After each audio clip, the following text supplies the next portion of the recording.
Welcome to the only daily podcast focusing on compliance news of the day. Each morning, start your day with a cup of coffee and Tom Fox, the voice of compliance, to hear about 4 of the top compliance, corruption, or leadership stories you will need to start your day.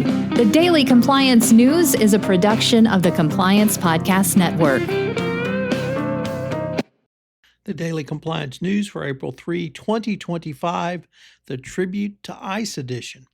And we begin with the death of Val Kilmer. Yes, the Iceman from Top Gun has left us and passed on to his heavenly host. Val Kilmer was a great actor. I enjoyed him and almost everything he did. But his seminal role, I think, will always be known as the Iceman. So, farewell to ICE. Our first story is the Trump administration, to no one's surprise, has moved to dismiss the indictments against the former executives of Cognizant Technology. This was a case that was brought in 2019 under the first Trump administration and now has been dismissed. I think this communicates there will be zero FCPA enforcement during the pendency of the Trump administration.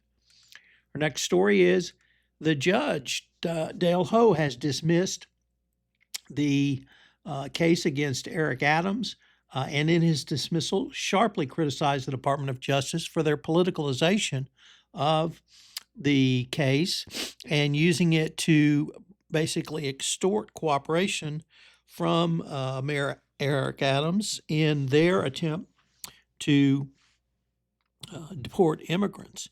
The judge dismissed the case with prejudice, meaning that the hammer that the Department of Justice and indeed the entire Trump administration held over Eric Adams is now gone. Whether that means he will change his tune on enforcement or cooperation with the Trump administration remains unknown. But it was a harshly critical opinion, and rightly so. The the Department of Justice did not follow the law, and they did not follow the facts, and they made that clear in their attempt, or their successful attempt, I should say, to dismiss the case.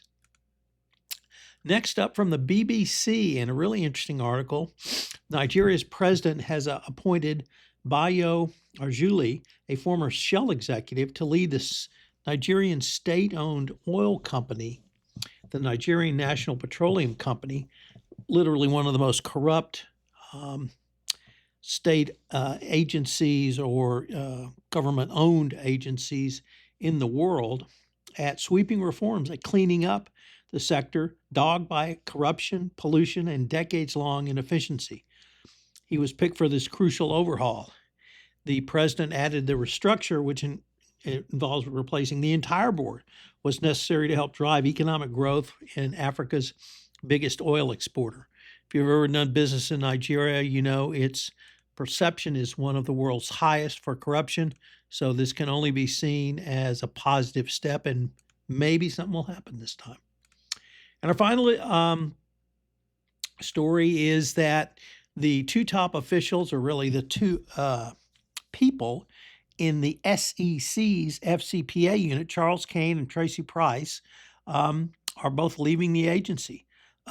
This comes, they took early retirement. There's no evidence they resigned to pursue other opportunities or they in any other way were dismissed. Nevertheless, I think this portends what we saw in the dismissal of the Cognizant Technologies executives trial, that there will be zero enforcement on the FCPA front from either the Department of Justice or the Securities and Exchange Commission. The Daily Compliance News is a production of the Compliance Podcast Network and a proud member of C-Suite Radio. Thanks so much for listening. I hope you'll join me again tomorrow.